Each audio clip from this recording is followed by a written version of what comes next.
Hello बच्चों, तो gas laws है ना। गैस लॉज में हमने कल बॉयल्स लॉ और चार्ल्स लॉ देख लिया था, ठीक है। तो आज कुछ क्वेश्चंस देखते हैं, then we will take a look at Gay Lussac's law and Avogadro's law. Avogadro's law, Gay Lussac's law हम थोड़ा बहुत पहले देख चुके हैं। आज के ग्राफ और उस पर कुछ क्वेश्चंस करेंगे, ठीक है। तो let's first do some questions on Boyle's law, ठीक है जी। कल ठीक है, लेट्स डू दिस क्वेश्चन। एक क्वेश्चन है, इसमें कह रहा है कि एक बलून की जो वॉल्यूम है वो 2 एटमॉस्फेयर है at 2 atmosphere. Volume at 2 atmosphere is equal to 10 litres, ठीक है। Now gas starts leaking.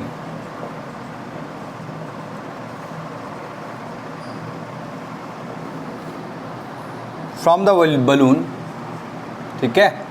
Gas starts leaking और जो फाइनल वॉल्यूम है, लीक होने के बाद फाइनल वॉल्यूम 5 लीटर हो जाती है। तो कह रहा है what is the final value of pressure. What is the final value of pressure, ठीक है ना।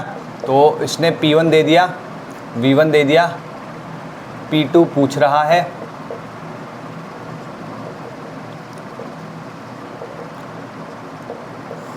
ठीक है। तो सिंपल स्ट्रेट फॉरवर्ड क्वेश्चन है, P1 V1 equal to P2 V2 आया ना।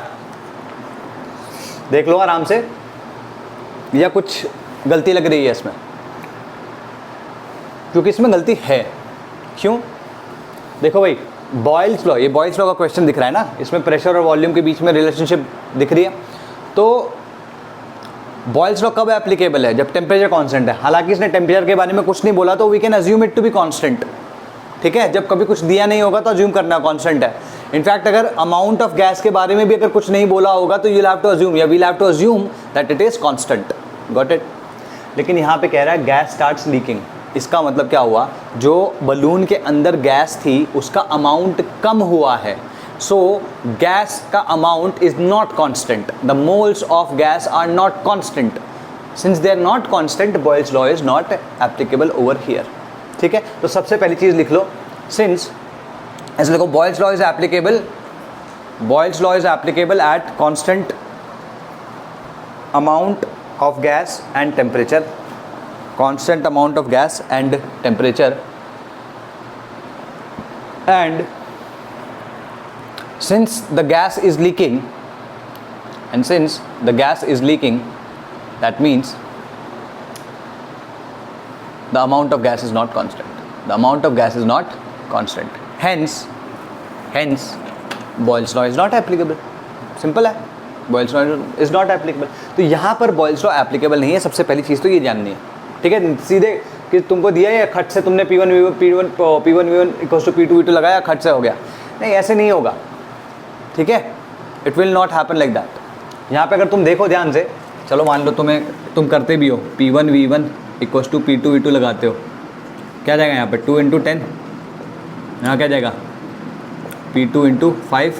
अगर तुम ध्यान से देखो तो P2 is coming out to be 4। तो तुम देख रहे हो कि प्रेशर बढ़ गया है, मतलब गैस कम हो गया और प्रेशर बढ़ गया है। एब्सर्डिटी है ना, तो इसलिए एप्लीकेबल नहीं है, क्योंकि ये गलत आंसर देगा। Got it? अच्छा, अब इसे सॉल्व कैसे करेंगे? तुम बोलोगे सर ठीक है, आपने ये तो बता दी कि बॉयल्स को एप्लीकेबल नहीं है, बट सॉल्व कैसे करेंगे इसको? तो सिंपल है, बॉयल्स दिस PV = nRT तुमको लगाना पड़ेगा, ठीक है। अच्छा, इसमें तुम्हें P और V दिया है पहले केस में, R कांस्टेंट होता है, N नहीं दिया है, एक्सक्यूज मी, ठीक है। Excuse me. ये जो T है, T भी यहाँ देना होगा। तो हमें थोड़ी सी इन्फॉर्मेशन और चाहिए इसमें, तब जाके हम इसको कर पाएंगे, else we won't be able to do it. इतना ही कहना चाहता हूँ। ये सॉल्व होगा PV को nRT से, हैं, और उसके लिए हमें थोड़ी इन्फॉर्मेशन और चाहिए होगी। तो क्वेश्चन इंपॉर्टेंट है, इसको मार्क करके रखना, ताकि कभी भी दोबारा रिवाइज करो तो हमेशा ये काइंड ऑफ रिमाइंड हो जाए कि भाई जब गैस का अमाउंट कांस्टेंट नहीं है तो बॉयल्स लॉ एप्लीकेबल नहीं है। चलो अब जल्दी से करते हैं कुछ क्वेश्चंस। देखो, calculate percentage change in pressure if percentage change in volume is. देखो परसेंटेज, ऐसे क्वेश्चन तुम्हारे असाइनमेंट में भी हैं, percentage change in pressure if percentage change in volume is 25%। ठीक है, कैलकुलेट करना है। तो लेट्स से शुरुआत में आंसर देखो भाई, तुम इसको सीधे ऐसे भी कर सकते हो कि देखिए भाई इनिशियल प्रेशर जो है P1 इक्वस टू P ले लिया, V1 इक्वस टू V ले लिया। ठीक है, अभी फिर क्या हुआ, यहाँ पर वॉल्यूम जो चेंज है, अच्छा P2 equals to who knows क्या है, P2 इक्वस टू नहीं पता, V2 इक्वस टू, अब V2 इक्वल्स टू, इसमें दो केस आते हैं। इसने क्या बोला, वॉल्यूम इज चेंज्ड बाय 20%। तो चेंज करने का मतलब क्या हुआ, इसने ये तो नहीं बोला कि डिक्रीज करना है, इसने ये भी नहीं बोला कि इंक्रीज करना है। तो यहाँ दो केस हो सकते हैं। केस 1 0.75 मतलब 75/100, और केस 2 125/100 इंटू V। ठीक है, तो गॉट इट। एक तो ये तरीका है कि भाई तुम P और V ले लो, लेकिन प्रेफर मैं क्या करता हूँ, ईजियर कैलकुलेशंस के लिए इसको 100 ले लो, इसको भी 100 ले लो। ठीक है, इसको 100 ले लोगे तो यहाँ ये 75 आ जाएगा। ठीक है, और इसकी जो भी यूनिट होगी वही रख लेना, मतलब कुछ भी रख सकते हो, लीटर रख सकते हो, ml रख सकते हो, व्हाटएवर इट इज। तो हमने चलो लीटर रख ली फॉर द टाइम बिंग, ये समझ लो, या इनको मत ही रखो, तुम्हें कन्फ्यूजन होगा फालतू में। ठीक है, सिंपल है, बॉयल्स लॉ लगा दो। तो केस 1 क्या है, डिक्रीज बाय 25%। ठीक है, तो इसमें क्या होगा, P1 V1 equals to P2 V2, ये लगाओगे तो क्या आएगा, 100 इंटू 100 इक्वस टू, यहाँ पर P2 तो पता नहीं हमको क्या है, और केस 1 में क्या है 75, क्या आ जाएगा यहाँ पर 3/4। ठीक है, तो P2 is equals to 400/3। Clear होगी बात। तो अगर हम इसको देखें तो क्या आएगा, ये 1.33 या 133.3। ठीक है, ये आएगा। तो देयरफॉर परसेंटेज चेंज इन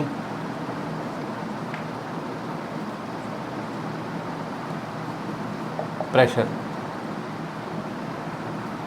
ये आएगा 133.33 माइनस 100/100। भाई शुरुआत में कितना था 100, अभी हो कितना गया, इतना तो इंक्रीज करा है ना। यहाँ क्या जाएगा 33, अच्छा एक सेकेंड, परसेंटेज भी तो है, इंटू 100। सी कैलकुलेशन आसान हो गई ना, अगर वैसे करते तो लंबा पड़ता। ठीक है, ये ध्यान रखना। तो ये जो प्रेशर है इंक्रीज है, ध्यान रखना। केस 2 क्या हो जाएगा, केस 2 हो जाएगा तुम्हारा, मान लो इंक्रीज बाय 25%। इंक्रीज बाय 25% का मतलब क्या हुआ, दैट इसका मतलब हुआ V2 इज इक्वस टू 75, इसका मतलब हुआ V2 इज इक्वस टू 125। तो कुछ नहीं करना, सिंपल क्या है, P1 V1 equals to P2 V2 लगा दो। यहाँ पे क्या करेंगे, 100 इंटू 100 इक्वल्स टू P2 हमें पता नहीं है, इंटू 125, 5/4। ठीक है, 25, 5 चौको 20। ठीक है, तो P2 इज इक्वस टू क्या आ रहा है, 80। ठीक है, देयरफॉर परसेंटेज चेंज क्या जाएगा,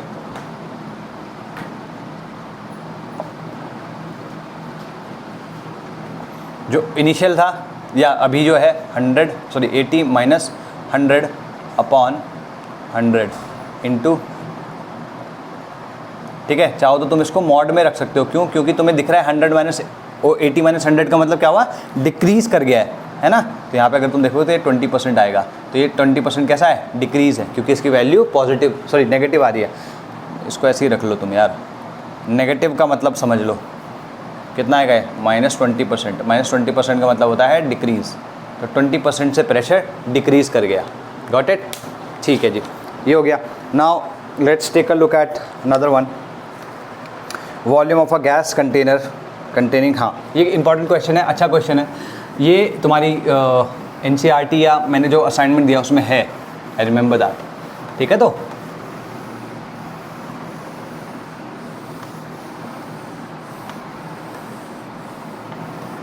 ये क्वेश्चन क्या है, कहता है कि एक कंटेनर है, ठीक है, इसमें 10 मार्बल रखे हुए हैं और आइडेंटिकल मार्बल्स हैं, तो सबकी जो वॉल्यूम है वो भी इक्वल है। ठीक है, ओके। यहाँ पर हमने बेसिकली एक पिस्टन लगाया हुआ है,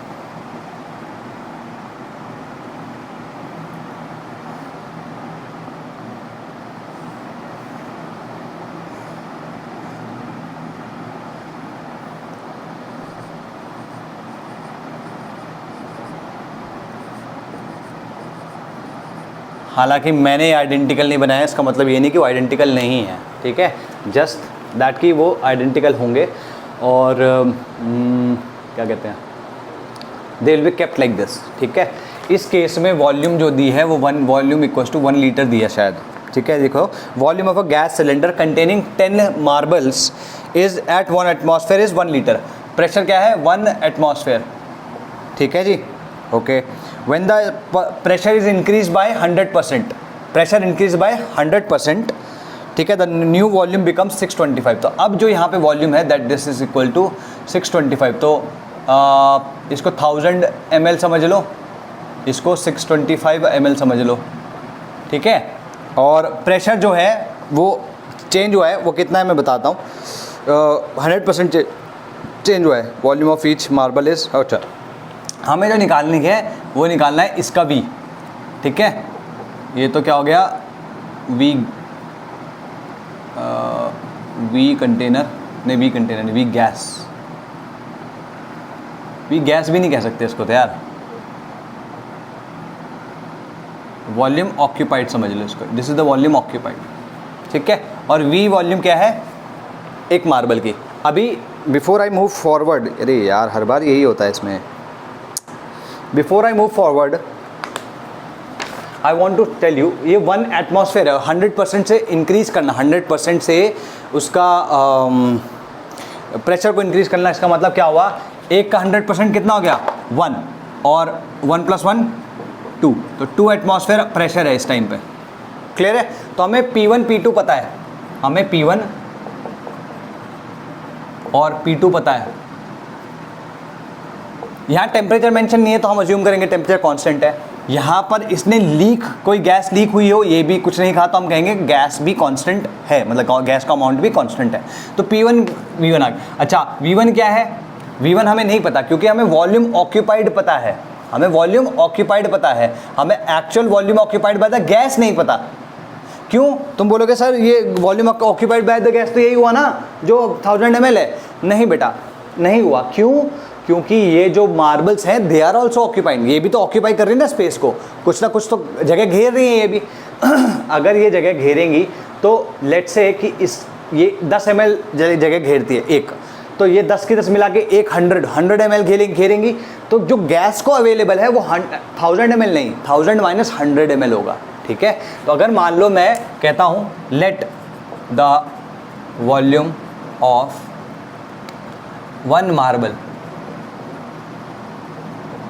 बी V, स्मॉल v समझ लो। ठीक है, therefore V1 is equals to क्या आएगा? 1000 V ml समझ लो। ठीक है, 1000 - 10 कितनी है टोटल? 10 × V।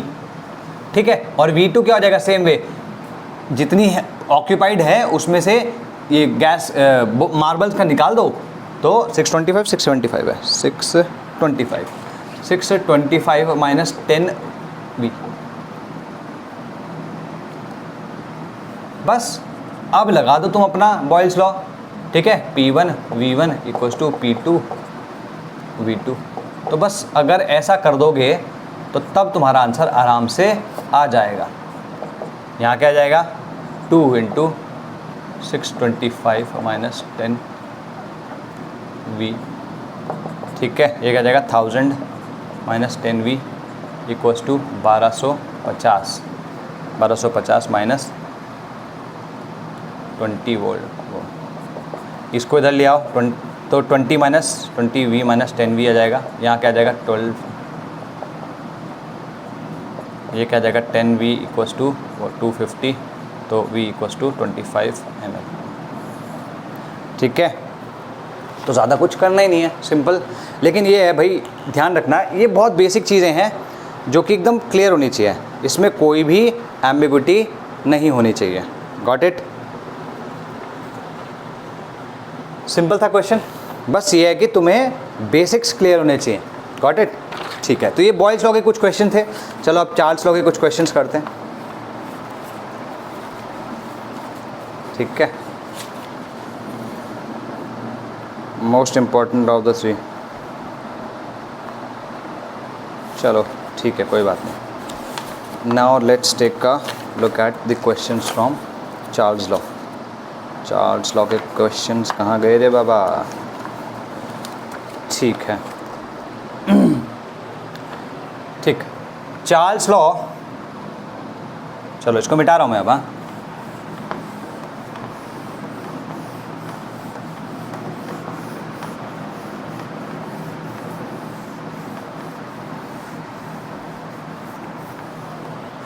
ठीक है, चार्ल्स लॉ।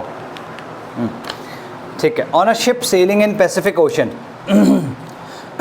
पैसिफिक ओशन में एक शिप है, वो सेल कर रहा है, उसमें बलून जो है, बलून की वॉल्यूम जो है वो 2 लीटर्स है। ठीक है, balloon is filled with 2 litres, और जो टेम्परेचर है वो 23.4 डिग्री सेल्सियस है। ठीक है, what will be the volume of balloon when ship reaches Indian Ocean where temperature is 26?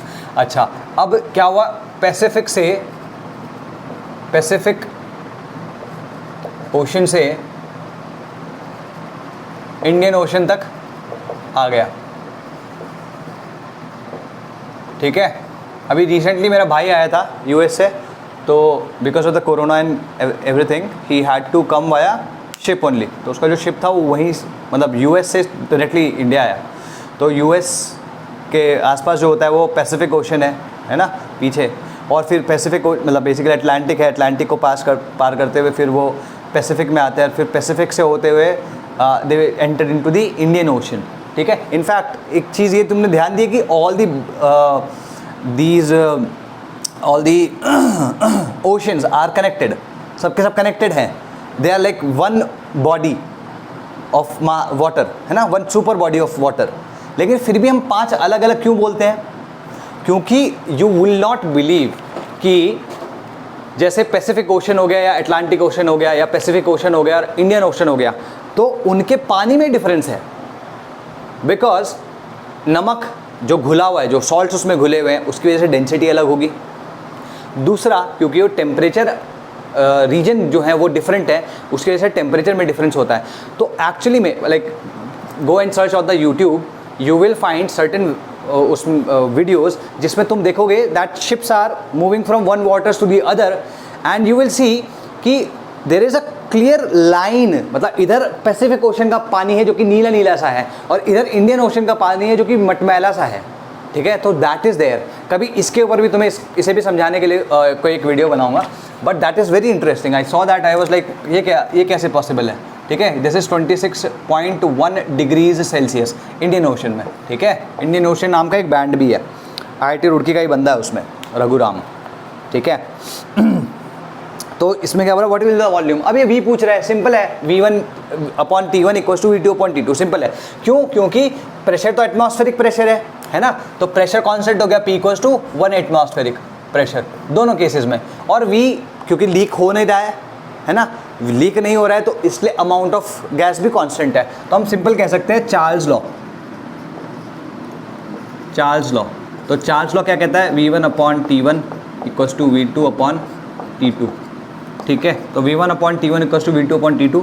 V1 मतलब 2 लीटर्स, ठीक है, T1 मतलब 223.4 नहीं, प्लस 273 भी, ध्यान रखना हमेशा केल्विन में आएगा।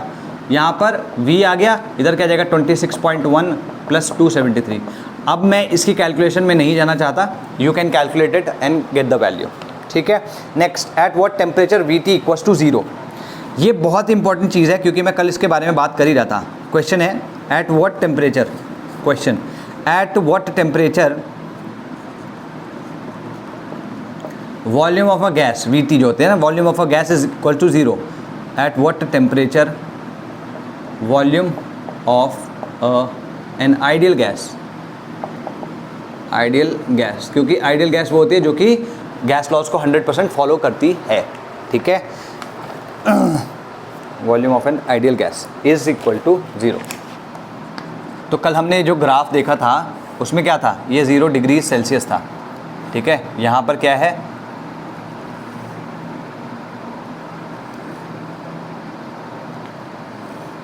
ये डिफरेंट गैसेस है, मतलब गैस 1, गैस 2, गैस 3, ठीक है। तो अगर तुम यहाँ पर देखो, ठीक, तो ये जो टेम्परेचर है, दिस टेम्परेचर इज़ 0 केल्विन और -273 डिग्रीज सेल्सियस। वैसे -273.15 होता है, बट ठीक है, for the sake of discussion में I am taking it to be -273 only, ठीक है। 0.15 कहीं पे यूज़ दिया होगा तो उसको वैसे ही यूज़ करना है। डोंट गेट कंफ्यूज कि सर आपने तो 273 बताया था और वहाँ पे तो 0.15 भी है, ठीक है। तो जो बुक में दिया है तुम्हारे NCERT में, दैट इज़ देयर, मतलब उसको कोई ज़्यादा सोचने की ज़रूरत उसमें नहीं है तुमको, गॉट इट। तो यहाँ पे तुम देख रहे हो कि जैसे जैसे हम टेम्परेचर डिक्रीज़ करते जा रहे हैं, हर एक गैस की जो वॉल्यूम है, assuming that these gases are ideal, ये सारी की सारी वॉल्यूम्स क्या हो रही हैं, 0 होती चली जा रही है। और कल मैंने बताया भी था कि सारी की सारी गैसेस जो होती हैं वो आइडियल नहीं होती हैं, जैसे जैसे टेम्परेचर डिक्रीज़ करोगे तो वैसे वैसे वो लिक्विफाई हो जाती है एक पॉइंट पे आके और फिर सॉलिडिफाई हो जाती है। तो ये जो ग्राफ है ये किसको बता रहा है कि अगर हर गैस आइडियल होती तो उसकी volume finally it would have become 0, ठीक है। तो लिखो at T equals to -273 degree Celsius, ठीक है, at T equals to -273 degree Celsius और 0 Kelvin the volume of a gas becomes 0. Volume of a gas becomes 0. This temperature is called absolute zero temperature. This temperature is called absolute zero temperature. तो absolute zero temperature की कोई definition पूछेगा तो क्या बोलोगे? It is that temperature at which volume of an ideal gas becomes 0. Volume of an ideal gas becomes 0, ठीक है। And it is the lowest possible temperature, इससे कम है ही नहीं। मतलब नेगेटिव का मतलब क्या होता है, वॉल्यूम नेगेटिव में हो जाएगी, है ना। अगर तुम देखोगे तो वॉल्यूम फिर नेगेटिव में चली जाएगी अगर टेम्परेचर इधर जाएगा तो, क्योंकि स्लोप ऐसा ही है। तो उसका that is absurd, like it has no real meaning so far, ठीक है। हो सकता है कि हम नेगेटिव वॉल्यूम्स और योर कॉम्प्लेक्स नंबर्स और इन सब चीज़ों को at one point of time in our lives और maybe in the future when we are not even alive, तब हम देख सकें कि उसका फिजिकल मीनिंग क्या है। बट यहाँ पर फिजिकल मीनिंग कुछ नहीं होता नेगेटिव वॉल्यूम का, तो volume will always be positive, इसलिए it will always be the least temperature possible, ठीक है। नाउ अगेन एक और क्वेश्चन, वैसे ही वो जो परसेंटेज वाला था ना, इसमें परसेंटेज क्या है, percentage increase in temperature when volume increases by 20%, ठीक है। अगर मैं बोलूँ percentage increase in temperature if volume increase is 20%, ठीक है। तो कुछ नहीं करना, इसमें सिंपल वही है भाई। T1 इक्वल्स टू तुमने 100 ले लिया, V1 इक्वल्स टू तुमने 100 ले लिया, T2 जो है वो पता नहीं है, लेकिन V2 जो है वो तुम्हें पता है कितना, 120% बढ़ा दिया ना हमने, तो 120 हो जाएगा। 100 + 20% ऑफ 100 विच इज़ 20, 120, ठीक है। यहाँ पे क्या करना है, V1 upon T1 equals to V2 upon T2। तुम T1 upon V1 equals to T2 upon V2 भी लगा सकते हो, कोई प्रॉब्लम नहीं है, ठीक है। हालांकि we have not defined the law to be like that, ठीक है। ये कितना है, 100 अपॉन 100, ये कितना आ जाएगा 120 अपॉन T2। तो अगर तुम देखो तो ये कट गया, ये 1 आ गया, तो T2 comes out to be equal to 120। Therefore percentage change क्या आएगा, सॉरी परसेंटेज इंक्रीज क्या आएगा in temperature, it will come out to be equals to 120 minus 100 upon initial value 100 into 100। तो अगर तुम देखोगे तो यहाँ पर this comes out to be equal to 20%। तो तुम बोलोगे सर ये तो मेरे को पहले से पता था, कुछ लोगों को ये लग रहा होगा सर ये तो मेरे को पहले से पता था, बिल्कुल सही है। जैसे टेम्परेचर और वॉल्यूम यहाँ पर डायरेक्टली प्रोपोर्शनल है, क्योंकि यहाँ पे ये दोनों के दोनों डायरेक्टली प्रोपोर्शनल है, तो जितना चेंज इसमें आएगा उतना ही चेंज इसमें भी आएगा। अगर इसमें 10% इसमें भी 10, 20 तो 20, 30 तो 30, 40 तो 40, 50 तो 50। जब इन्वर्सली प्रोपोर्शनल होता है तब ऐसा नहीं होता, तब एक घटेगा तो दूसरा बढ़ेगा, दूसरा बढ़ेगा तो पहला घटेगा, ठीक है। क्लियर होगी बात, इतना ध्यान रखना है। तो इसमें ये डायरेक्टली प्रोपोर्शनल थे इसलिए ऐसा आ गया, ठीक है। नेक्स्ट लिखो,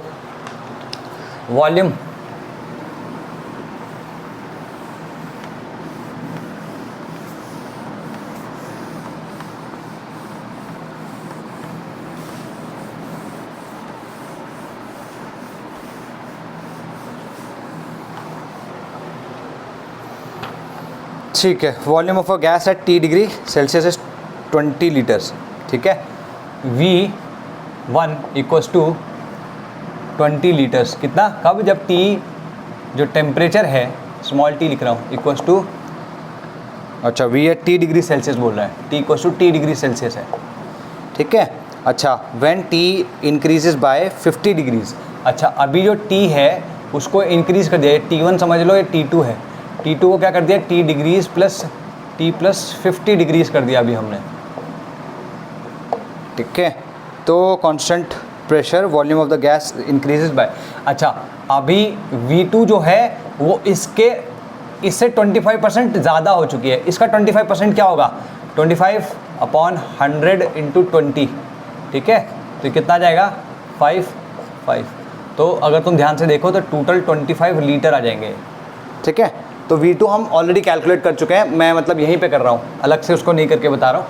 तो जब ये तुम्हारे पास आ गया तुम बोलोगे सर इसको मैं क्या करना है, इसमें तो सिंपल लगा दो कि 20/T equals to 25/T plus 50, तो तुम बोलोगे क्या ये सही है, नहीं, क्योंकि यहाँ पे ये डिग्री सेल्सियस में है, हमें जो भी लॉ या कहीं पे भी हमें टेम्परेचर यूज़ करना है कैलकुलेशंस के लिए तो हमेशा हमेशा हमेशा केल्विन्स में करना है, ठीक है। तो पहले क्या करना है, इसको कन्वर्ट कर दो, इसको कन्वर्ट कर दो केल्विन में, तो T प्लस 273 केल्विन आ गया, ये कितना आ जाएगा, T प्लस 273 प्लस 50 कितना हुआ, 323 केल्विन। तो बस यहाँ पर instead of this you will have to put this 273 और यहाँ पर तुम्हें लिखना है T प्लस 323, बस, ठीक। तो वो ये एक्चुअली में यही पूछ रहा है कि जो T टेम्परेचर स्मॉल t वो क्या है, ठीक है। तो तुम निकाल सकते हो, ठीक। अगर तुम्हें करना ही है इसको तो तुम इसको इस तरीके से देखो, यहाँ क्या है 20 इंटू T प्लस 273 प्लस 50, इसको अलग से लिख लो, इस तरीके से लिख लो। क्यों बोल रहा हूँ, क्योंकि कैलकुलेशन आसान रहेगा। और ध्यान रखना भाई, तुम्हारी इनऑर्गेनिक ऑर्गेनिक में लिटरली कोई कैलकुलेशन नहीं होगी, लेकिन फिजिकल में बहुत सारी कैलकुलेशंस आएगी। You need to be good at arithmetic, your multiplications and divisions, ठीक है। You can not avoid that भाई, समझ लो। ये कैलकुलेशन बिना कैलकुलेटर के करनी है तुमको आगे से, ठीक है। तो ये 20T हो गया, यहाँ पे क्या क्या 20 इंटू 273 प्लस 20, ये 50 इंटू 20 कितना हो जाएगा 1000 equals to 25T plus 25 into 273। तो ये देखो ये दोनों है, इसको इधर ले जाऊंगा तो ये कट जाएगा, एक सेकंड रुको। अच्छा इसको इधर ले आते हैं, इसको यहाँ ले जाओ, तो कितना आ जाएगा 5T, ये टोटल 5T आ गया। अच्छा ये कितना है 20 इंटू 273 माइनस 25 इंटू 273 प्लस 1000, ठीक है। अगर तुम देखो तो ये कितना आ रहा है टोटल, इसको निकाल 273 बाहर निकाल लो तो कितना आ जाएगा ये 273 इंटू 20 माइनस 25 प्लस 1000, ठीक है। तो अगर तुम ध्यान से देखो तो यहाँ पे आ जाएगा ये माइनस 5 इंटू 273 प्लस 100, ठीक है 25T, ठीक है। 5 से इसको 5T है ना, तो ये 5T है, 5T से डिवाइड कर दो यहाँ दोनों तरफ, तो क्या जाएगा यहाँ पे T will be equal to minus 273। अच्छा 1000 को 5 से डिवाइड करोगे तो 200 आएगा, दिस विल बी आउट 73। तो ये डिग्री सेल्सियस में होगा, ध्यान रखना, ठीक है। क्योंकि T जो दिया था हमें डिग्री सेल्सियस में दिया था, तो answer T equal to minus 73 degrees Celsius आएगा। तो तुम देख रहे होगे मैंने कहीं कहीं शॉर्टकट्स मारे कैलकुलेशंस में, ठीक है। जैसे मैंने इसको फिर से ये लिख लिया, ये लिखा, तो ये मेरे लिए आसान, क्योंकि क्या होता अदरवाइज़ मेरे को पूरा का पूरा 323 को इससे मल्टीप्लाई करना पड़ता, फिर मैं इससे इसको मल्टीप्लाई करता तो 2 स्टेप बढ़ जाते हैं, फिर उनको माइनस भी करता और फिर इससे इसको माइनस करता, तो बहुत लंबा मतलब पेनफुल काम हो जाता भाई जीवन में। तो शॉर्ट कराओ, कैलकुलेशन हमेशा स्मार्ट करो, ठीक है। शॉर्ट करो, स्मार्ट करो, got it, Charles law. Okay, now let's take a look at Gay Lussac's law. Gay Lussac's law कुछ नहीं है, गे-लुसाक्स लॉ में कि भाई इस केस में हमने वॉल्यूम को कांस्टेंट रख दिया, ठीक, और प्रेशर, वॉल्यूम और डेफिनेटली अमाउंट ऑफ गैस को कांस्टेंट रख दिया, और टेम्परेचर और प्रेशर के बीच में हमने रिलेशनशिप निकाली है। तो लिखो at constant volume, at constant volume for a given amount of gas, at constant volume for a given amount of gas, pressure of the gas varies directly या इज डायरेक्टली प्रोपोर्शनल, वेरीज मत देखो, is directly proportional to the absolute temperature of the gas, the absolute temperature of the gas, ठीक है, this is what it is saying. तो हम इसको कह सकते हैं P इज इक्वल्स टू के टी, ठीक है, यहाँ पर P इक्वल्स टू हम ये लिख सकते हैं P is equals to this, तो जो K है यहाँ पर that is equals to this, हाँ है ना, सिंपल है।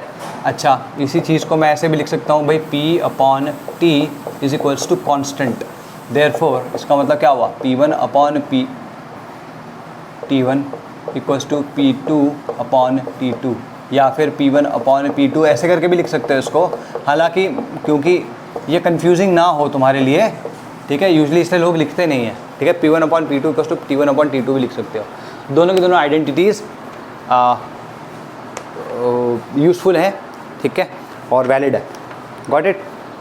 तो तुमने डेफिनेशन लिख ली इसकी, for a given amount of gas या at constant volume for a given amount of gas pressure of any gas is directly proportional to its absolute temperature, ठीक है, क्लियर होगी बात, ठीक।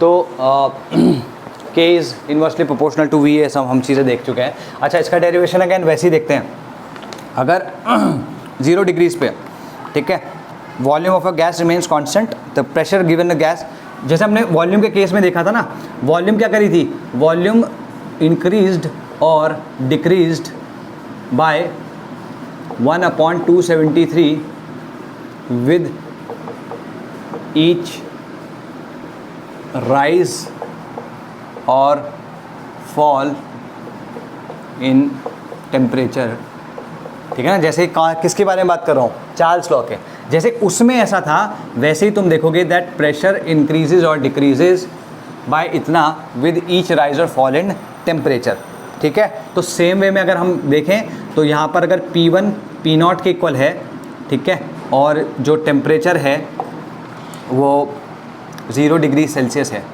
ठीक है, तो 0 या T समझ लो T डिग्री सेल्सियस है, नहीं 0 डिग्री सेल्सियस है, 0 डिग्री सेल्सियस मतलब 273 केल्विन है। तो जो PT होगा, मतलब जो pressure after time temperature T आएगा, तो वो कितने पे होगा, T into T plus 273 kelvin. तो इसमें क्या करना है अपने को, ये भी केल्विन में, ये भी केल्विन में, ये फॉर्मूला सीधे सीधे लगा सकते हो, तो P0 अपॉन PT, ठीक है, उल्टा लगा लो, सॉरी, मैं क्यों ही करवा रहा हूँ, एक मिनट रुको, इसको इस तरीके से देखो, नहीं ये तो फिर हम वही चीज़ प्रूव करने के लिए उसी को यूज़ कर रहे हैं, रुको, P इंक्रीज और decrease by 1/273 with each rise and fall in temperature, ठीक है। अच्छा, अगर प्रेशर P0 दे दूँ मैं शुरुआत में, तो प्रेशर का जो इंक्रीज या डिक्रीज होता है वो P0/273 होता है। जब कल हमने वॉल्यूम कितनी ली थी, हमने वॉल्यूम 273 ली थी, ठीक है। यहाँ पर अगर मैं प्रेशर P0 ले रहा हूँ तो फ्रैक्शन क्या होगा, ये एट 0 डिग्री, ये P0 क्या है, एट 0 डिग्री सेल्सियस, ठीक है, नहीं 0, हाँ ये 0 डिग्री सेल्सियस है। तो P0/273 से राइज या फॉल करेगा अगर टेम्परेचर T डिग्री से 1 डिग्री से राइज या फॉल कर रहा है। तो let the temperature rise, temperature rise नहीं, temperature B T degree Celsius. अब T डिग्री सेल्सियस पॉजिटिव भी हो सकता है, नेगेटिव भी हो सकता है, तो हमने T डिग्री सेल्सियस लिख दिया, ठीक है। तो देयरफॉर जो अब PT आएगा वो कितना होगा, जो ये है P0 प्लस जो चेंज आया है, चेंज कितना आया है, P0/273, तो 1 डिग्री के लिए था। अच्छा, अब मैं इसको T से मल्टीप्लाई करूंगा तो ही तो टोटल आएगा, तो what does it come out to B,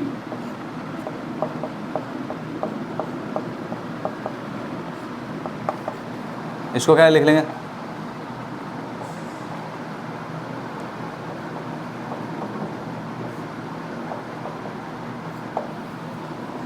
तो P upon P0 equals to T plus 273/273। तो जो 273 है ना, 273 को अगर मैं T0 रख दूं और T प्लस 273 कितना हो जाएगा फिर TT हो जाएगा। हम यहाँ पे लिख सकते हैं that PT upon P0 is equals to TT upon T0। ठीक है, तो सिंपल है P0 upon T0 equals to PT upon TT। ठीक है, जो कि यहाँ पे है, ये आइडेंटिटी है। अगर मैं इसको, ये ट्रू है दैट मीन्स ये भी ट्रू है। Got it? ठीक है, दोबारा से बता रहा हूँ इसको। कल हमने शुरुआत करी थी कि वॉल्यूम 273 है, अगर मैं 1 डिग्री से टेम्परेचर राइज करता हूँ या फॉल गिराता हूँ तो 1 ml कम हो रहा था, तो जो फ्रैक्शन था, the fraction of volume it was increasing और डिक्रीजिंग बाय, वो 1/273 था। तो अब 273 वॉल्यूम की जगह मैंने क्या लिया, V0, तो जो फ्रैक्शन हो गया अभी V0/273 था। इसी पॉइंट से मैं उठा रहा हूँ, ये बाय ऑब्जर्वेशन है कि अगर P0 is the initial pressure, ठीक है, तो with each degree rise in temperature, which each degree Celsius rise in temperature और फॉल इन टेम्परेचर, इसके प्रेशर में चेंज आता है इतने का। Got it? 1 डिग्री का चेंज आया, मान लो 1 डिग्री का चेंज आया, 0 डिग्री से 1 डिग्री मैंने बढ़ा दिया, तो जो प्रेशर है अभी P0 प्लस P0 अपॉन 273 हो जाएगा। अगर मैंने 0 से 2 डिग्रीज बढ़ा दिए मतलब, तो क्या हो जाएगा, P0 प्लस P0 इंटू 2/273। ठीक है, सेम 0 डिग्री से अगर मैं 3 तक ले आया, सेम ऐसे ही हो जाएगा P। तो यहाँ पे तुम देख रहे हो कि टेम्परेचर जिससे मैं इंक्रीज कर रहा हूँ वो मल्टीप्लाई होता जा रहा है। तो सेम वे अगर T डिग्री से टेम्परेचर बढ़ाया गया या घटाया गया, चेंज किया गया, सोटू से बढ़ाया घटाया जैसे भी हो, तो PT plus PT is equal to P0 plus P0 upon 273 into T। यही तो है यहाँ पे भी। ठीक है, ये जब आ गया इसके बाद तो कैलकुलेशन है, कुछ और है नहीं। ठीक है, तो ये तुम्हारा प्रूफ हो गया। अब इसकी ग्राफिकल रिप्रेजेंटेशन देखते हैं, फिर कुछ क्वेश्चंस भी करेंगे।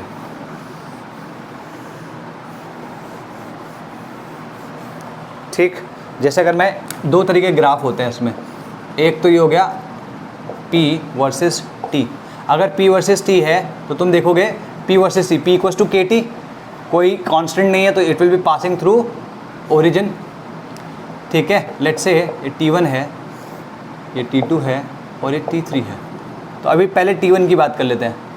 T1 में चलो ये थोड़ा सा हो गया, स्लोप जो है इक्वल्स टू K1 समझ लो। ठीक है, तो स्लोप K1 है, प्रेशर अरे क्या कर रहा हूँ मैं, 1 सेकंड रुको बेटा, बार बार टेम्परेचर कांस्टेंट करके मेरे दिमाग में भी टेम्परेचर कांस्टेंट चल रहा है। ठीक है, let's talk about first this. Let's say ये एक हुआ है, ये कांस्टेंट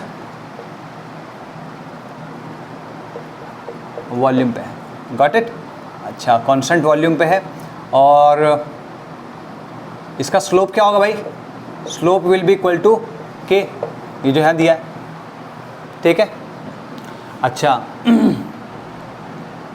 ठीक है, मान लो कि मैं कहता हूं कि मैंने फिर जब वॉल्यूम V1 था तो इसका कांस्टेंट K1 आया, लेकिन अभी मैंने वॉल्यूम V2 करके ये एक्सपेरिमेंट किया, ये पूरा ग्राफ प्लॉट किया, इसका स्लोप क्या आ रहा है, K2, ये है V2 पे, और फिर मैंने एक और ग्राफ प्लॉट किया, ये V3 पे किया, इसका स्लोप आ रहा है K3। तो मुझे ये बताओ कि V1 V2 V3 में क्या रिलेशनशिप होगी, है ना। देन अगेन वही हम जो पहले वाले में कर रहे थे। इसमें देखो ये एंगल जो है दिस इज θ1, ये क्या है θ2, ये क्या है θ3। तो एंगल से दिख रहा है ना कि भाई सिंपल सी बात है, ये कम है, ये ज़्यादा है। तो हम यहाँ पे देख सकते हैं कि θ1 is less than θ2 is less than θ3।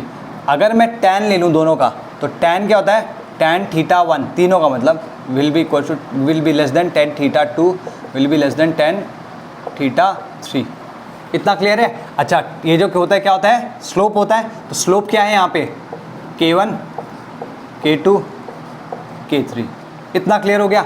अब K1 is less than K2 is less than K3, यहाँ पे K क्या है, इन्वर्सली प्रोपोर्शनल टू V है, K इज इन्वर्सली। अब तुम बोलोगे सर ये कैसे, मैं अभी शुरुआत में बता चुका हूँ, PV इक्वल्स टू NRT था, P को मैंने कैसे लिख लिया, NRV अपॉन T, तो ये कांस्टेंट हो गया, तो constant K equals to this only, ठीक है। तो तुम चाहे तो यहाँ पे ऐसे लिख सकते हो NR upon V1, NR upon V2, NR upon V3। अगर कभी भी ऐसा होगा तो that means V1 is greater than V2 is greater than V3, ठीक है। मैं यहाँ पे स्किप कर रहा हूँ बेसिकली कि तुम इसमें NR पहले हटाओगे, फिर 1/V 1/V 1/V करोगे तो उसके पूरे चेंज हो जाएगा ये, ठीक है। क्लियर होगी बात, मैथमेटिक्स है थोड़ी इसमें, got it.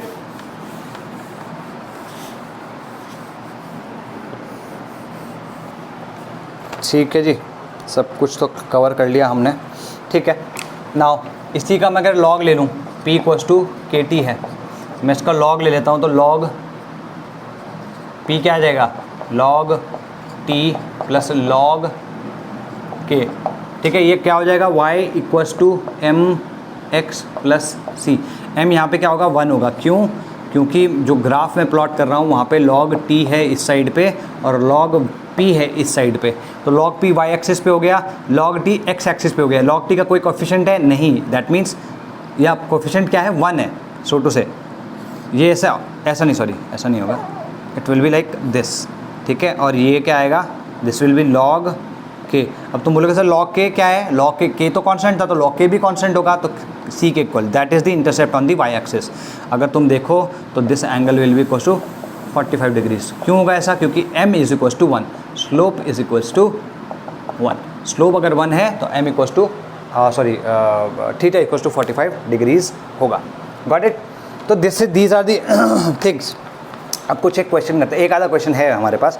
Cylinder can withstand a maximum pressure of 15, कितना हो गया भाई, व्हाट इज द टाइम, आज तो बहुत समय लग गया भाई इन सब में ही।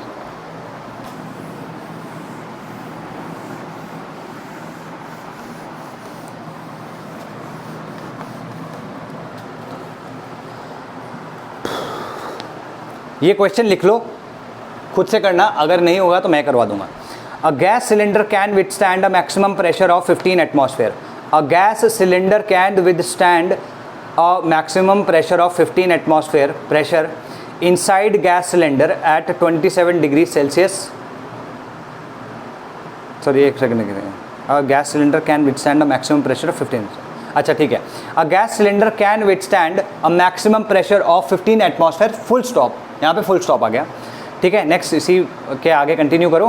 Pressure inside the gas cylinder, pressure inside the gas cylinder at 27 degree Celsius is 10 atmosphere. 27 degrees पे 10 एटमॉस्फेयर है। Calculate and room temperature, calculate, अच्छा sorry 10 atmosphere. Assume that the room in which, calculate हटा देना, उसके जगह लिखना assume that room in which the cylinder is kept, room in which the cylinder is kept catches fire. तो वो कह रहा है calculate the temperature at which the cylinder will burst, eight which the cylinder will burst, ठीक है। तो इसमें कुछ है ही नहीं, इसमें अमाउंट ऑफ गैस भी, क्योंकि लीक का तो कुछ बताया नहीं है, वॉल्यूम देन अगेन सिलेंडर की कांस्टेंट रखी ही है, ठीक है। 10 वॉल्यूम बताई नहीं है तो कांस्टेंट है, तो हम यहाँ पे सीधे सीधे क्या करेंगे भाई, P1 इक्वल टू कितना दिया है, 10 एटमॉस्फेयर, ठीक है। जब वो बर्स्ट होगा, बर्स्ट होने से जस्ट पहले उसका प्रेशर कितना होगा भाई, बोला है कि it can withstand a pressure of 15 atmosphere. इसका मतलब क्या हुआ, 15 एटमॉस्फेयर से जैसे ही थोड़ा सा भी ज़्यादा होगा फट जाएगा, तो 15 एटमॉस्फेयर, दैट मीन्स फटने से जस्ट पहले उसका प्रेशर 15 एटमॉस्फेयर होगा, ठीक है। टेम्परेचर कितना दिया है पहले, टू 300 केल्विन, 27 डिग्री सेल्सियस का मतलब 300 केल्विन होता है। अब T2 हमसे पूछा हुआ है, तो सिंपल कुछ नहीं करना भाई, T1 P1 upon T1 equals to P2 upon T2, यहाँ पे क्या आएगा 10 upon 300 equals to 15 upon T2। तो T2 कितना जाएगा 10, ये गया, और T2 कुछ गलती तो नहीं हो गया, गलती से मिस्टेक तो नहीं हो गया, हाँ ये इधर आ जाएगा तो ये जाएगा T2 is equal to 30 into 15, 15 45, 450 kelvin. ठीक है ना, 450 केल्विन, ये आ गया तुम्हारा। ठीक है, अच्छा इसको इस तरीके से भी देख सकते थे कि भाई इसका 50% से इंक्रीज़ हुआ है तो इसका टेम्परेचर भी 50% से इंक्रीज़ होना चाहिए। इसका 50% कितना होता है 150, तो 300 प्लस 150 450 होता है। ऐसे भी देख सकते हैं। मान लो मैं कहूँ कि melting point of cylinder, melting point of cylinder, जो सिलेंडर जिस मटेरियल से बना है उसका मेल्टिंग पॉइंट क्या है, वो 400 केल्विन है। तो तब तुम क्या करोगे, तब तुम बोलोगे कि तुमसे क्वेश्चन कैसा पूछा जा सकता है, instead of just asking you कि इसका किस टेम्परेचर पे वो मेल्ट होगा, तुमसे ऐसा पूछा जाएगा कि melting point of cylinder is 400 kelvin, तो क्या सिलेंडर मेल्ट होगा पहले या बर्स्ट होगा पहले, है ना। ये तो हमें डायरेक्टली पूछा था कि टेम्परेचर क्या है, लेकिन अगर टेम्परेचर ना पूछा, क्वेश्चन ऐसा हुआ कि इसी को कंटिन्यू करते उसने बोल दिया melting point of cylinder is 400 degree 400 kelvin, will the cylinder burst first और मेल्ट फर्स्ट, तो क्या होगा यहाँ पे मेल्ट हो जाएगा। क्यों, क्योंकि बर्स्टिंग तो 450 केल्विन पे होगी और मेल्टिंग 400, जो लोअर टेम्परेचर वो पहले हो जाएगा। ठीक है, now let's talk about Avogadro's law. Avogadro's law जो है वो, या एवोगाड्रोज हाइपोथेसिस जो है वो बहुत सिंपल है। इसमें क्या करना है भाई, हमने पहले ही देखा कि भाई P वर्सेस V वाला था, ये बॉयल्स लॉ था। ठीक है, P versus V n T constant. ठीक है, अच्छा अभी दूसरा क्या आया, V versus T n P constant.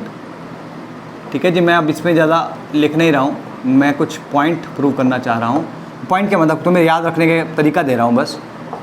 ठीक है, यहाँ पे N और V कांस्टेंट है। अब जो नेक्स्ट है उसमें क्या है, N वर्सेस V का मुझे बताना है और इसमें P और T कांस्टेंट है। चाहो तो तुम इस तरीके से इन्हें लिख सकते हो। ठीक है, तो लिखो एवोगाड्रोस लॉ के बारे में लिखो, अंडर या under similar conditions of pressure and temperature, under similar conditions of pressure and temperature, under similar condition of pressure and temperature, equal volume of all gases, equal volume of all gases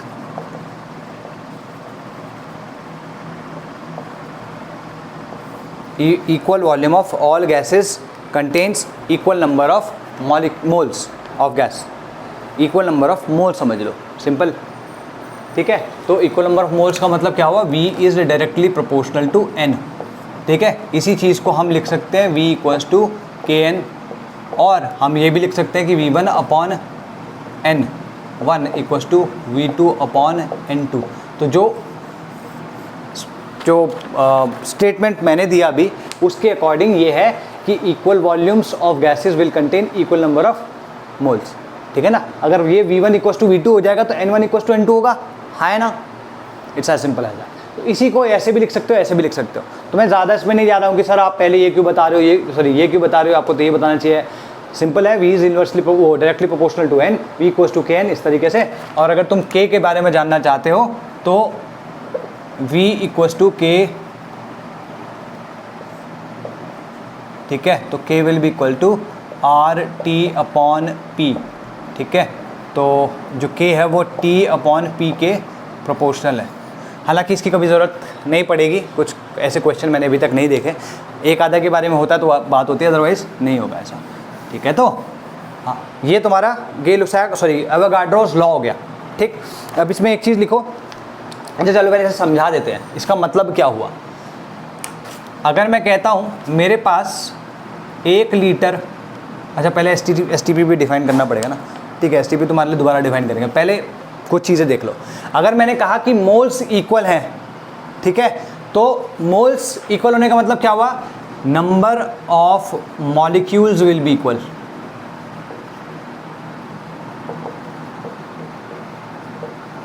ठीक है, लेकिन अगर कोई कहे क्या number of atoms will be equal, क्या ये ज़रूरी है, क्या ये हमेशा होगा, तो नो। ठीक है, तो लिखो इसमें क्यों नहीं होगा वो देखो, बताता हूँ अभी, पहले लिख लो। ठीक है, equal number of moles means equal number of moles means equal number of molecules, ठीक है, always.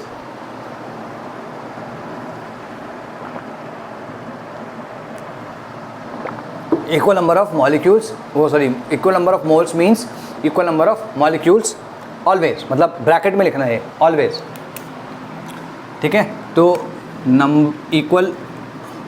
Equal moles mean equal number of molecules. ये क्या हो जाएगा, equal number of moles equal means equal number of molecules always, ठीक है। लेकिन अगर कोई कहे कि इक्वल नंबर ऑफ मोल्स या equal moles means equal number of atoms, ये कब होगा, या तो एटॉमिक गैस हो, एटॉमिक गैस मतलब जैसे हीलियम या दिस नियॉन, है ना, ये सारी गैसेस हो, और एटॉमिसिटी ऑफ बोथ गैसेस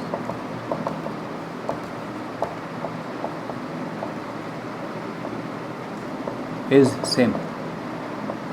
तो इसको दोबारा से देखते हैं। अगर मेरे पास वॉल्यूम इक्वल आ रही है दो गैसेस की, ठीक है, एग्जाम्पल के तौर पे जैसे मान लो H2 है और O2 है, किसी टेम्परेचर T पे और प्रेशर P पे, दोनों के लिए P और T सेम है। इसके मेरे पास 1 लीटर है, इसके भी मेरे पास 1 लीटर है।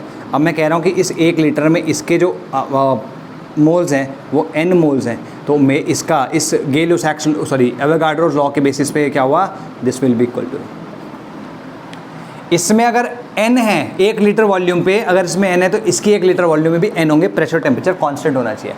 दैट्स व्हाट दिस मीन्स, ठीक है जी, आर वी क्लियर, ठीक है। अच्छा, अब ये कह रहा है कि वॉल्यूम सेम है, नंबर ऑफ मोल सेम होने का मतलब क्या, नंबर ऑफ मोल्स सेम होने का मतलब नंबर ऑफ मॉलिक्यूल सेम होगा, डेफिनेटली, क्योंकि मोल्स का मतलब क्या होता है, मोल्स का मतलब होगा वही क्या कहते हैं, नंबर ऑफ जितने मोल्स होंगे, इसको अगर मैं Na से मल्टीप्लाई कर दूं, अगर n सेम है, n into capital Na same होगा, और ये दोनों की दोनों चीज़ें सेम ही तो हैं, इसका मतलब मॉलिक्यूल्स भी सेम होंगे। तो ये तो ऑलवेज ट्रू है, अगर मोल सेम है तो नंबर ऑफ मॉलिक्यूल्स तो सेम होंगे ही होंगे। लेकिन अगर कोई कहे कि नंबर ऑफ मोल्स अगर सेम है तो क्या दोनों में नंबर ऑफ एटम्स इक्वल होंगे, तो मैं कहूँगा वो दो ही सूरत में होंगे, या तो एटॉमिक गैसेस हो या एटॉमिसिटी सेम हो। एटॉमिसिटी अगर तुम्हें या मॉलिक्यूलैरिटी अगर तुम्हें याद हो तो किसी भी मॉलिक्यूल के अंदर नंबर ऑफ एटम्स को हम एटॉमिसिटी कहते थे। जैसे अगर मैं H2 की बात कर रहा हूँ, इसमें कितने एटम्स हैं H के, 2, इसमें कितने हैं 2, तो इसकी एटॉमिसिटी भी 2 है, इसकी एटॉमिसिटी भी 2 है, तो इसके भी 2 एटम्स है इसमें, इसके भी 2 एटम्स है। क्योंकि इनकी एटॉमिसिटी सेम है तो मैं इनके लिए ज़रूर कह सकता हूँ कि यहाँ पर इनके मोल्स इक्वल होंगे, नंबर ऑफ मॉलिक्यूल्स इक्वल होंगे, और साथ में नंबर ऑफ एटम्स भी इक्वल होंगे, ठीक है। तो तुम देख सकते हो PT कांस्टेंट है, तो क्या है तुम्हारी वॉल्यूम। अगर वॉल्यूम सेम है दैट मीन्स मोल्स भी सेम आएंगे। तो क्या मॉलिक्यूल सेम आएंगे, यस, मॉलिक्यूल्स अगर सेम आएंगे तो यहाँ पे तुम देख रहे हो कि इसकी एटॉमिसिटी भी इतनी है, मतलब 1 मॉलिक्यूल और इसका 1 मॉलिक्यूल, इसका मतलब 2 एटम इसके तो 2 एटम इसके, सिंपल है ना। एक मॉलिक्यूल अगर मैं कंपेयर करूँ तो 2 एटम इसके 2 एटम इसके, तो सिंपल, अगर इतने मॉलिक्यूल्स है तो 2 से मल्टीप्लाई कर दोगे तो नंबर ऑफ एटम्स आ जाएगा, ठीक है। तो क्लियर इनफ, सिंपल है। तो ये पॉसिबल तभी है जब ऐसा हो, गॉट इट, ठीक है। नाउ एटॉमिसिटी सेम, ठीक। अच्छा, बिफोर आई मूव फॉरवर्ड, इसमें 1-2 चीज़ें हैं। STP हमें समझ, मोलर वॉल्यूम हो गया, फिर ये समझाएंगे, ठीक है। एक चीज़ और लिखो इसमें, बहुत इंपॉर्टेंट चीज़ है। देखो भाई, जब तुमने देख लिया इसमें कि वॉल्यूम, मोल्स एंड मॉलिक्यूल्स अगर सेम है, ये मतलब ये सेम है तो ये भी सेम होगा, ये भी सेम होगा। इनमें से अगर ये सेम है तो ये भी सेम होगा, ये भी सेम होगा। अगर ये सेम है तो ये भी सेम होगा, ये भी सेम होगा। प्रेशर टेम्परेचर कांस्टेंट होना चाहिए है, सिंपल है। ये ध्यान रहे, इन तीनों में से कोई भी किसी को भी उठा लो, अगर दोनों की ये दोनों एंटिटी सिमिलर आ रही है, मतलब सेम आ रही है, तो बाकी दो भी सेम होंगे, ये ध्यान रहे। लेकिन इससे ऊपर मैं एक चीज़ कह रहा हूँ, अगर मैं बोलता हूँ परसेंटेज बाय वॉल्यूम,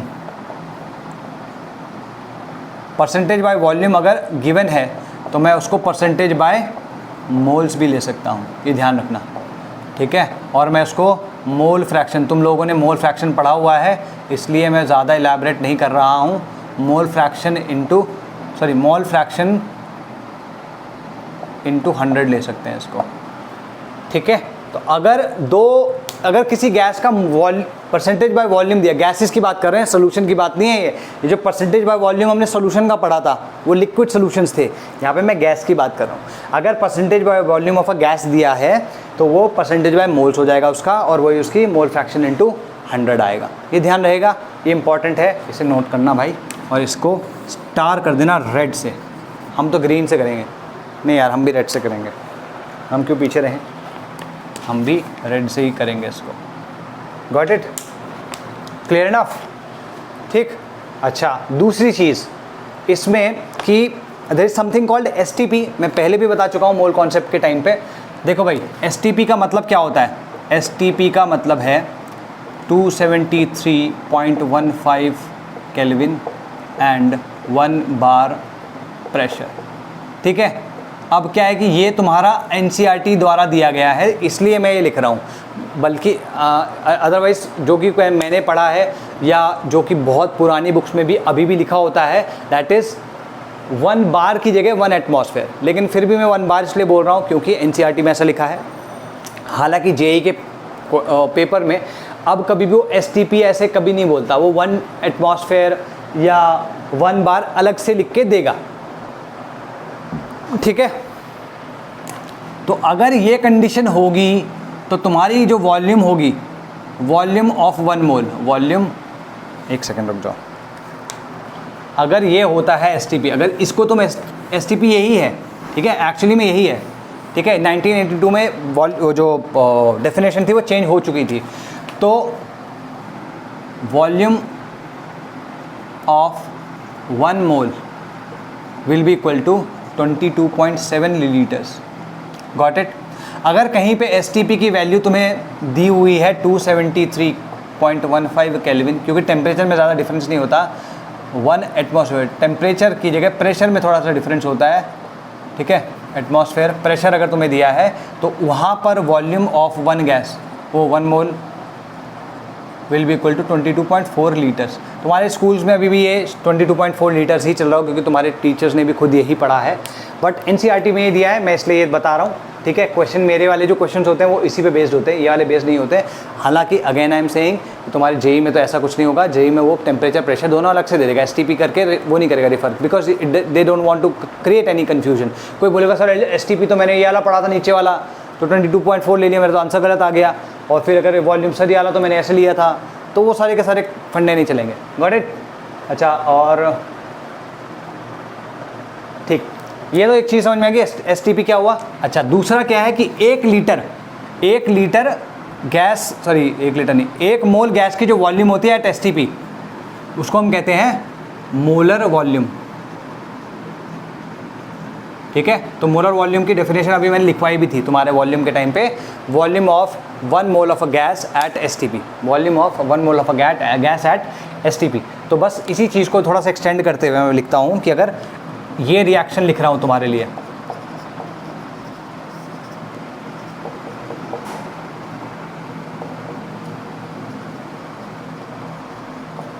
अगर मैं ऐसे लिख रहा हूँ, इसका मतलब क्या हुआ कि ये 1 mole will combine with 3 moles to give 2 moles. तो हम मोल तो लिख ही सकते हैं इसको, साथ में हम ये लिख सकते हैं 1 volume will combine with 3 volume, ठीक है। यहाँ पे P एंड T जो है वो कांस्टेंट है, ध्यान रहे, वॉल्यूम टू वॉल्यूम, ठीक है। जिसको हम ऐसे भी लिख सकते हैं कि 1 litre of this will combine with 3 litres of this will combine with 2 litres of this, या 1 m³ of this will combine with 3 m³ of this will combine with 2 m³ of this. तो वॉल्यूम का जो unit है वो कोई सा भी हो सकता है, बट रेशो हमेशा 1:3:2 रहेगा। और ये हर गैसियस इक्वेशन के लिए ट्रू है अगर प्रेशर एंड टेम्परेचर कांस्टेंट रखा जाए। दोबारा बोल रहा हूँ, एसटीपी ये होता है, एसटीपी पे वॉल्यूम जो होती है 1 मोल की वो इतनी होती है। ये तुम्हारी पुरानी बुक्स में इसलिए लिखवा रहा हूँ, अदरवाइज़ मैं इसी को रिकमेंड करता हूँ, इसी को याद करना। ये याद रह जाए तो अच्छी बात है। मोलर वॉल्यूम जो होती है वो 1 मोल गैस की वॉल्यूम होती है, इसलिए उसके डेफिनेशन में ऑलरेडी लिखवा चुका हूँ। अगर मैं इसी पूरे कॉन्सेप्ट को एक इक्वेशन में अप्लाई करूँ तो क्या होगा, इस इक्वेशन में अगर तुम देख रहे हो तो मोल्स की जो रेशो है 1:3:2 है, ठीक है। तो वही इनके वॉल्यूम्स का भी रेशो होगा, ठीक। तो वॉल्यूम 1, वॉल्यूम 3, वॉल्यूम 2, वॉल्यूम, उस वॉल्यूम की यूनिट कुछ भी हो सकती है, लीटर भी हो सकती है, m³ भी हो सकती है, सेंटीमीटर क्यूब भी हो सकती है, dm³ भी हो सकती है, मिलीलीटर भी हो सकती है, anything, it can be anything, ठीक है। Got it? ठीक है जी। तो अब ऐसा करते हैं, कल तुम्हारा जो इसी चीज़ पे बेस्ड होती है समथिंग कॉल्ड यूडियोमेट्री, ठीक है। तो यूडियोमेट्री कुछ बहुत छोटी छोटी चीज़ें हैं, कल उनको देखेंगे, गैस इक्वेशन कंप्लीट करेंगे, और टाइम रहा तो हम Dalton's law of partial pressures भी करेंगे। चलो फिर, बाय बाय, टेक केयर।